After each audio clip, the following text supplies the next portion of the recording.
Hello बच्चों, आज हम अपनी हिंदी की पाठ्य पुस्तक क्षितिज भाग 2 से दंतुरित मुस्कान कविता के पाठ्य पुस्तक पर आधारित प्रश्नों का अध्ययन करेंगे।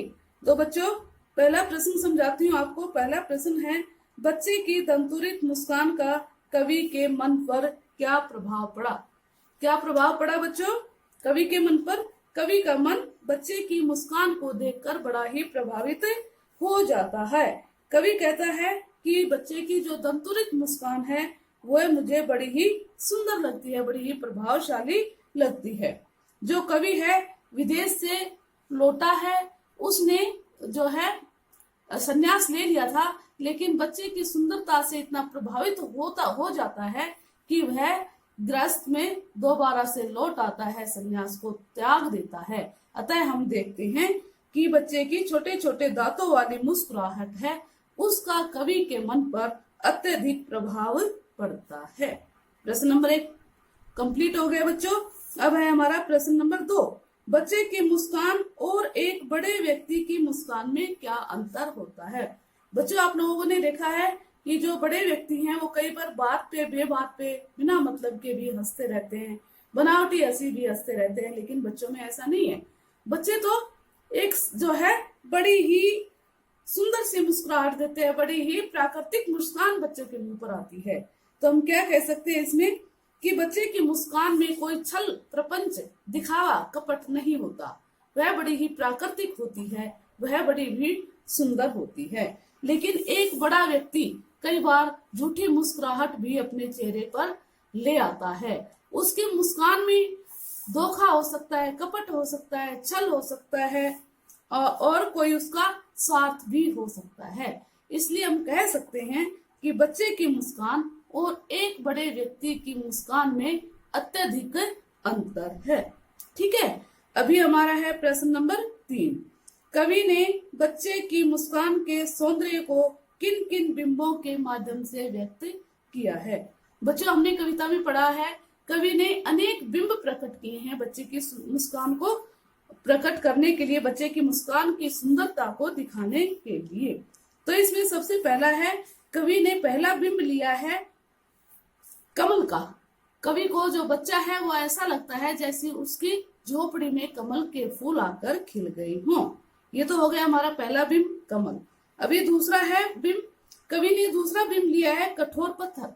कवि कहता है कि जिस प्रकार से कठोर पत्थर को बच्चा अगर छू लेगा तो वह भी पानी की तरह पिघल जाएगा, अर्थात कठोर दिल वाला व्यक्ति भी कोमल हृदय वाला बन सकता है। इसके बाद बच्चों जो तीसरा है वो कवि ने बिंब लिया है शेफालिका के फूलों का। कवि कहते हैं कि चाहे हम बांस या बबूल जैसी कांटेदार झाड़ियों को अगर बच्चा छू लेगा तो उससे उस झाड़ी से शेफालिका के फूल अर्थात बहुत ही कोमल और सुंदर फूल झड़ने लग जाते हैं। यहाँ भी बच्चे की जो सुंदरता है उसका प्रभाव कवि ने प्रकट किया है। तो बच्चों, इस प्रकार हम देखते हैं कि कवि कई बिंबों के माध्यम से बच्चे की सुंदरता को, बच्चे की मुस्कान के सौंदर्य को प्रकट करता है। ठीक है, और अभी है हमारा प्रश्न नंबर 4। बच्चों, प्रश्न नंबर 4 में 2 भाग हैं, तो हम पढ़ते हैं। पहले प्रश्न है, भाव स्पष्ट कीजिए। भाव में अर्थ कवि क्या कहना चाहते हैं इस प्रश्न के माध्यम से?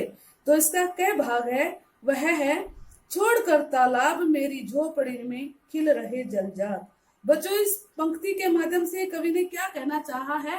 कवि कहते हैं कि बच्चे की मुस्कुराहट बड़ी ही कोमल है, बड़ी ही प्रिय है, बड़ी ही आकर्षक और प्रभावशाली है। तो कवि जब अपनी झोपड़ी में बच्चे को देखता है तो वह कहता है कि मुझे ऐसा लगता है कि जैसे कमल अपने तालाब को छोड़कर मेरी झोपड़ी में आकर खिल गया हो। कवि को अपना बच्चा कमल के समान सुंदर और कोमल तथा प्रभावशाली लगा है। इसका यही भाव है। अभी हमारा दूसरा भाग है इसका ख पाठ। छू गया तुमसे कि झरने लग पड़े शेफालिका के फूल, बास था कि बबूल। बच्चों, इस प्रश्न में कवि कहना चाहते हैं कि वो बच्चा अगर किसी बांस या बबूल जैसी झाड़ी को भी छू देता है तो उससे शेफालिका के फूल झड़ने लग पड़ते हैं। कहने का तात्पर्य है कि अगर बच्चा कांटेदार झाड़ियों को भी छूता है तो उससे भी कोमल और सुंदर फूल झड़ने लग पड़ते हैं। अर्थात कोई दुष्ट प्रकृति का व्यक्ति भी बड़ा ही कोमल और भावुक बन सकता है बच्चे की सुंदर मनमोहक मुस्कान को देखकर। तो ये इसका भाव है कि बच्चे की जो प्रभावशाली मुस्कान को देखकर कोई भी दुष्ट व्यक्ति भी कोमल हृदय वाला बन सकता है। और अभी बेटा हमारे प्रश्न है रचना और अभिव्यक्ति के। प्रश्न नंबर 5, मुस्कान और क्रोध भिन्न भिन्न भाव हैं, इनकी उपस्थिति से बने वातावरण की भिन्नता का चित्रण कीजिए। मुस्कान और क्रोध। बच्चों आपको मालूम है मुस्कान क्या है और क्रोध क्या है। मुस्कान प्रसन्नता के समय चेहरे पर आ जाती है तथा क्रोध गुस्से के समय हमारे चेहरे पर आ जाता है। तो इन दोनों से ही जो वातावरण है वो बिल्कुल अपोजिट, बिल्कुल उल्टा हो जाता है। जब हम किसी मुस्कान को देखते हैं तो हमारे मन में उसे देखकर, मुस्कुराते हुए चेहरे को देखकर हम भी मुस्कुरा देते हैं। हमारा मन प्रसन्न हो जाता है तथा हमारा जो मन है बड़ा भावुक हो जाता है। उस आदमी से जो मुस्कुरा रहा है उससे बड़ा ही प्रसन्न हो जाता है। दूसरी तरफ जब कोई क्रोधी व्यक्ति हमें मिलता है, वो क्रोध कर रहा है, तो उसे देखकर हमारा मन भी बड़ा दुखी हो जाता है। उसे देखकर किसी को सुख नहीं मिलता बल्कि दुख ही मिलता है। इस प्रकार से मुस्कान व्यक्ति के मन में पॉजिटिव अर्थात जो है सकारात्मकता लाती है तथा जो क्रोध है वो मनुष्य के मन में नेगेटिविटी अर्थात जो है गंदा माहौल देती है, हमारे मन में नकारात्मक भाव पैदा करती है। इसलिए मुस्कान और क्रोध दोनों ही एक दूसरे के विपरीत हैं, दोनों का प्रभाव अलग अलग है। मुस्कान से मनुष्य खुश होता है तथा क्रोध से मनुष्य दुखी हो जाता है। आगे है बच्चों हमारा प्रश्न नंबर 6, दंतुरित मुस्कान से बच्चे की उम्र का अनुमान लगाइए और तर्क सहित उत्तर दीजिए। बच्चों दंतुरित मुस्कान में जो बच्चा है कवि का, उसके छोटे छोटे दांत हैं और जब वो मुस्कुराता है तो कवि को बड़ा ही प्यारा लगता है। तो बच्चों हम देखते हैं कई बार तो बच्चों के 6-7 महीने में ही दांत निकलने लग जाते हैं और ये प्रक्रिया जाकर 1-1.5 साल तक चलती रहती है।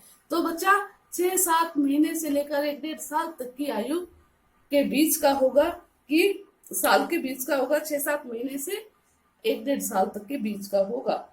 और तर्क सहित उत्तर दीजिए। तर्क यही है कि बच्चे के दांत मैंने बताया कि 6-7 महीने से निकलने शुरू होकर 1-1.5 साल तक निकलते हैं। तो तर्क के साथ ये उत्तर है कि बच्चा अवश्य ही 6-7 महीने से लेकर 1-1.5 साल के बीच की उम्र का, बीच की आयु का ही होगा। अगला प्रश्न है बच्चों, बच्चे से कवि की मुलाकात का जो शब्द चित्र उपस्थित हुआ है उसे अपने शब्दों में लिखिए। बच्चों कविता हमारी शुरू होती है तो जो कवि है वो बच्चे को देखता है और उसको देखकर उसका मन बड़ा ही प्रभावित हो जाता है, बड़ा ही प्रसन्न हो जाता है। तो कवि कहता है अपने बच्चे को देखकर क्या प्रभाव पड़ता है।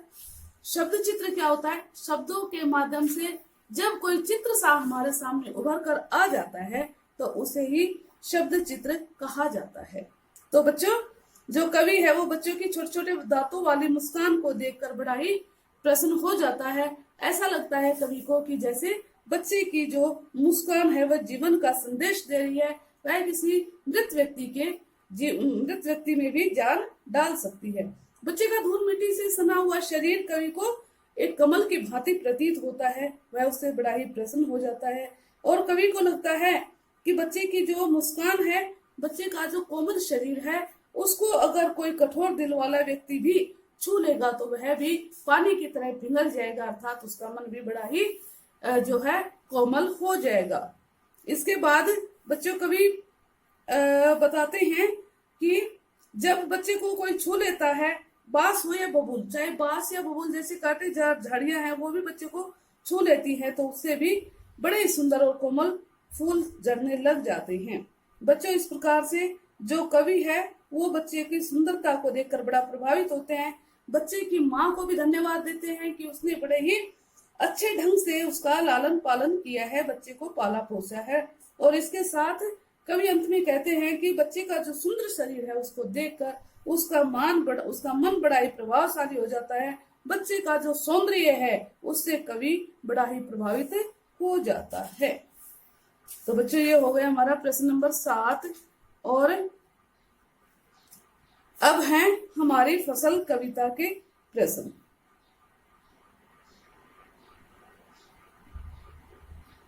तो बच्चों फसल कविता का पहला प्रश्न है, कवि के अनुसार फसल क्या है? बच्चों कवि के अनुसार फसल अनेक नदियों के पानी से बनती है, अनेक किसानों के हाथों की मेहनत से फसल पैदा होती है, अनेक प्रकार की मिट्टी के गुण धर्मों के मिलने से फसल पैदा होती है, और फसल पैदा होने में सूर्य तथा हवा का भी महत्वपूर्ण योगदान है। इन सब के मिलने का जो प्रभाव है, जो रूपांतरण है, वही फसल है। बच्चों प्रश्न नंबर 2 है, कविता में फसल उपजाने के लिए आवश्यक तत्वों की बात की गई है। ये आवश्यक तत्व कौन कौन से? बच्चों हमने पढ़ा है कि कविता में सबसे पहला जो आवश्यक तत्व है वो है पानी, और दूसरा आवश्यक तत्व है किसानों की मेहनत, तीसरा आवश्यक तत्व है अनेक प्रकार की मिट्टियों के गुणधर्म, और इसके बाद जो प्रभावशाली तत्व है वह है सूर्य तथा उसके बाद हवा। इस प्रकार ये जो तत्व हैं इनके बिना फसल पैदा नहीं हो सकती। फसल पैदा करने के लिए इन सभी तत्वों का बड़ा ही आवश्यक रोल होता है, बड़ी ही आवश्यक भूमिका होती है। अगला प्रश्न है बच्चों हमारा, फसल को हाथों के स्पर्श की गरिमा और महिमा कहकर कवि क्या व्यक्त करना चाहता है? बच्चों कवि कहना चाहता है कि हाथों के स्पर्श की गरिमा और महिमा मीन्स किसान अगर मेहनत नहीं करता है, अगर परिश्रम नहीं करता है तो फसल पैदा नहीं हो सकती। चाहे हमारे पास पानी है, अनेक नदियों का पानी है, चाहे हमारे पास अनेक प्रकार की मिट्टियां हैं, चाहे सूर्य और हवा भी है, लेकिन अगर किसान मेहनत नहीं करेगा तो फसल किसी भी प्रकार से पैदा नहीं हो सकती है। इसलिए कवि ने किसानों की जो मेहनत है उसका महत्व दर्शाते हुए कहा है कि फसल जो है हाथों के स्पर्श की गरिमा और महिमा ही है। ठीक है, अगला हमारा प्रश्न है प्रश्न नंबर 4, बात स्पष्ट कीजिए। का पार्ट है इसका, रूपांतरण है सूरज की किरणों का, सिमटा हुआ संकोच है हवा की थिरकन का।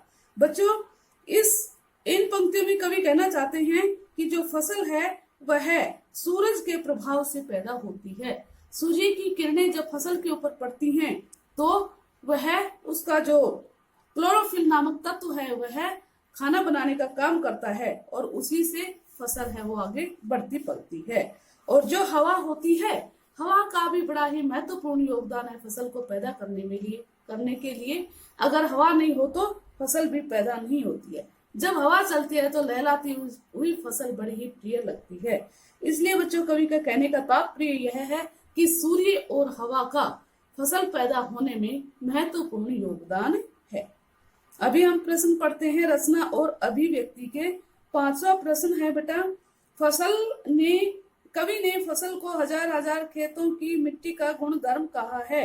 का पार्ट, मिट्टी के गुणधर्म को आप किस तरह परिभाषित करेंगे?